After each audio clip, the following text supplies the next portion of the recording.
ሰላም ዩቲዩብ እንዴት ናችሁ? በሌላ ቪዲዮ ተገናኘን። ማንቸስተር ዩናይትድ በሃል ሲቲ 2-0 በመሸነፍ የሲዝኑን ጨዋታ ጀምሯል።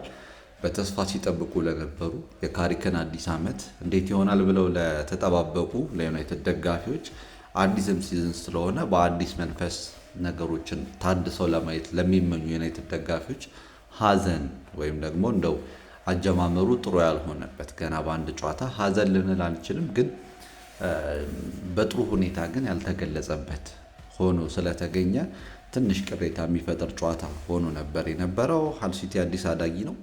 ስለዚህ እንዳያችሁት ኮቬንትሪ ሲቲ በአርሰናል የተወሰደበትን ብልጫ በመመልከት ያው እነዚህ ለዩናይትድ ይበለጠ ፈተና ይሆናሉ ተብሎ አልታሰበም ነበር። ነገር ግን ፕሪሚየር ሊግ አንዱ ሰርፕራይዚንግ ነገሩ ምንድነው? እንደዚህ አይነት ጨዋታዎችን ሁሌ በየአመቱ ስለሚያስመለክተን ነውና አንኤክስፔክትድ የሆኑ ውጤቶች የሚመዘገቡበት ሊግ ስለሆነ የበለጠ እንድንወደው የበለጠ ማተኩሮ ሰው እንዲመለከተው እዛ ሊግ ውስጥ የሚናቅም ቡድን በደንብ እንደሌለ ችግር ሊፈጥር የሚችል 19 ቡድን ለአንድ ቡድን እንዳለ አርሰናል ቢሆን ቻምፒዮን የሚሆነው ሌላው 19 ቡድን አርሰናልን ለመግታት በጣም አቅም ያላቸው አቅም ብቻ ሳይሆን በደንብ ደግሞ ጥረትም የሚያደርጉ እንደሆኑ የተመለከትንበትም ሊግ ነውና በጣም የሚያስቆጭ ጨዋታ ነው ለማን ዩናይትድ ደጋፊዎች።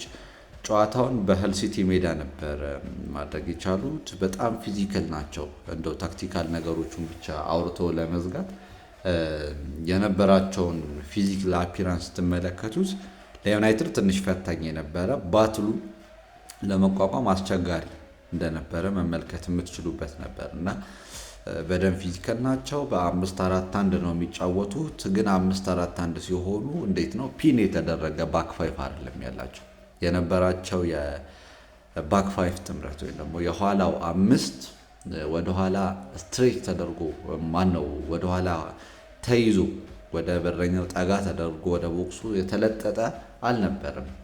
5-4-1 ሲሆን ተጫዋቾቹ ጃምፕ ያደርጋሉ ብሎክ ለማድረግ ሴንትራል ፕሮግሬሽኖቹን ምናምን እና በጣም አስቸጋሪ ሆኖ ነበር ለዩናይትድ ሚድፊልዶች በተለይ ምክንያቱም አንድ ፊዚካል ናቸው አልኳችሁ። ሁለተኛ ደግሞ በቃ ፓስ ለማድረጊያ ስፔስ በደንብ አሳጧቸው።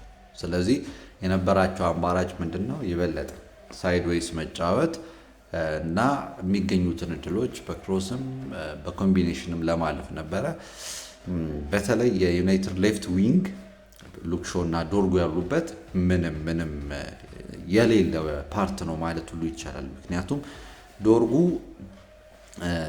ሌፍት ዊንግ ዩናይትድ የሚፈልገው አይነት ነው ተብሎ ለማሰብ አስቸጋሪ እንደነበር እኔ ግልጽ ያደረገበትም ጨዋታ ነው ብዬ ነው የማስበው።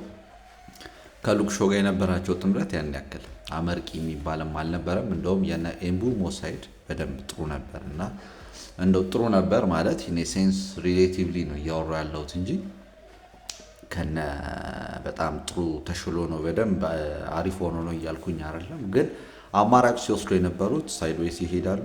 ሳይድዌይስ ከተጫወቱ በኋላ ክሮስ ለማድረግ ይሞክራሉ ማለት ነው። ግን ትክክለኛው ፕሮፋይልም እንደሌለ የተመለከትንበት ዩናይትድ ኢምፖሴሽን አሁን የባላንስ ምናምን ጥያቄ ያለበት ብዬ አላምንም። ጥሩ ነው የሚጫወቱት። በአንዳንድ አጋጣሚዎችም ቢዩቲፉል የሆነ አንዳንድ ነገሮች ለማሳየት የሞከሩበት ሂደት እኮ አለ። ለምሳሌ አንድ ኳስ ቴሌመንስ ለብሩኖ ፈርናንዴዝ ቢሃይንድ ራን እንዲሮጥ ከማድረጉ በፊት የወሰዱትን አክሽን የሄዱበትን መንገድ ስትመለከቱ ፐርፌክት የሚባል አይነት ነው። ነገር ግን እየቆየ ሲሄድ ነው ችግር እየተፈጠረ የመጣው። የበለጠ ሃል ሲቲን ኮንፊደንት እንዲሆኑ የበለጠ ጌም ውስጥ እያደጉ እንዲሄዱ አደረገ።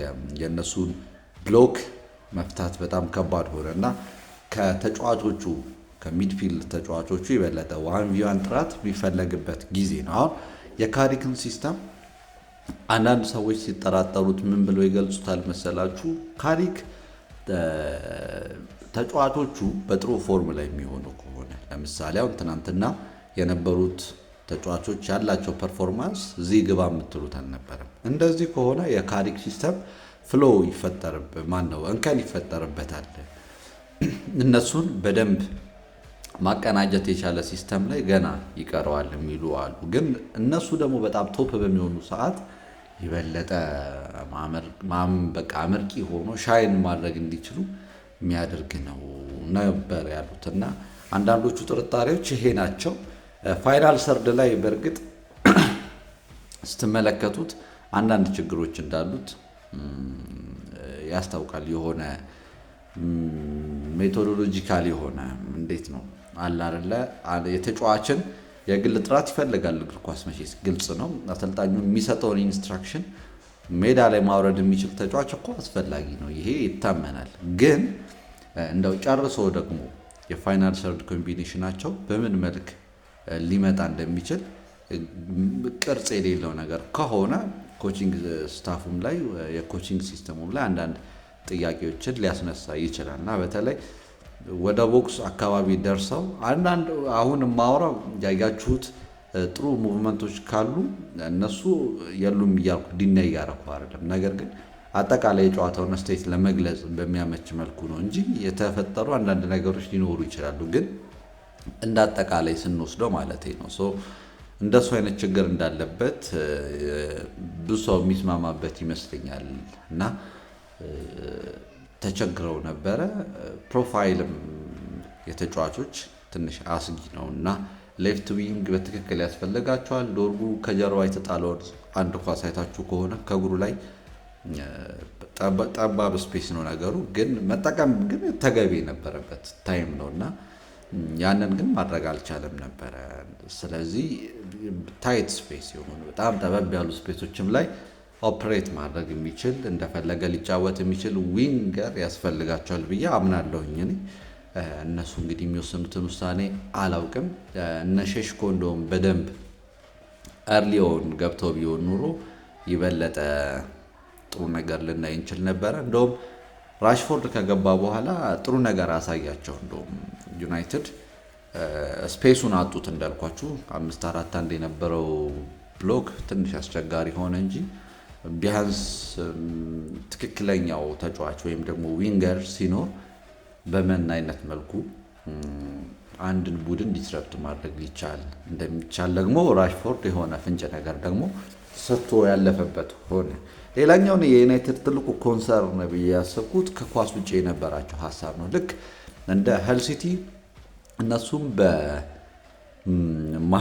ለመሃል እንዳይጫወቱ ለማድረግ ነበር ጥረታቸው። ግን ይሄ አጫወት ከማንቸስተር ዩናይትድ ከማንቸስተር ሲቲ ከትልልቆቹ ቡድኖች ጋር ቢሆን በጣም ተቀባይነት ያለው ይመስለኛል። ነገር ግን ሃል ሲቲ አዲስ አዳጊ ነው፣ በመጠንም ከዩናይትድ ጋር የማይመጣጠን ነው። ስለዚህ ዩናይትድ ሊያደርጉ የሚገባው አግሬሽን ጨምረው፣ አግሬሽን የሌለው ቡድን ነበረ፣ አግሬሽን ጨምረው የበለጠ እንትን ማለት ነበረባቸው፣ ብሎክ ለማድረግ መሞከር ነበረባቸው፣ ወደፊት እየሄዱ ማለት ነው እነሱን እያስጨነቁ። ግን እሱን አልነበረም ሲመርጡ የነበረው። ፕሬሲንጉም በጣም ጥሩ የሚባል አልነበረም። ለሃል ሲቲ ምን ፈጠሩላቸው ማለት ነው? ሳይድ ዌይሱ ልክ ዩናይትድ እንዳደረገው ሁሉ እነሱ በክንፍ በኩል የመጫወቱን እድል አገኙት ማለት ነው። ያንን እድል ጥሩ ኳሶችን ክሮስ ለማድረግ እድል ሰጣቸው። ጎሉም ከመግባቱ በፊት በክንፍ በኩል እየሄዱ የሚሻሙ ኳሶች ለዩናይትድ ትንሽ አስቸጋሪ ሆኖባቸው ነበረ።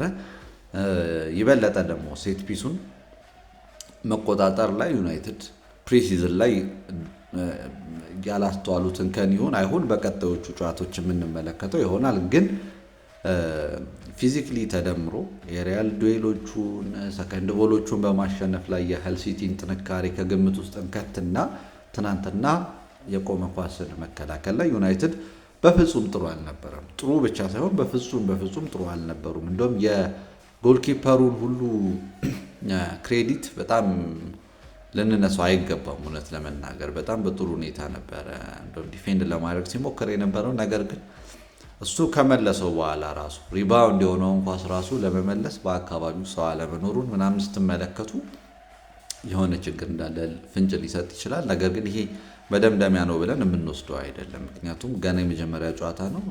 ስህተት ማረሚያ እድል ሊሰጥ የሚችል ፕሮግረስ ያላረገበት ሊጉ ምናምን ስለሆነ በጣም በጥሩ በጊዜው ሊስተካከሉ ሊችሉ ከሆነ የምናየው፣ ካልሆነ ደግሞ ዩናይትድ የቤት ስራቸውን ሰርተው እንዳልመጡ ወይም ደግሞ ሴም ኦልድ ዩናይትድ ነው ወይ አሁን የሚጠበቀው በካሪክ ስር የአምናው ኤክስኪውዝ አይደለም።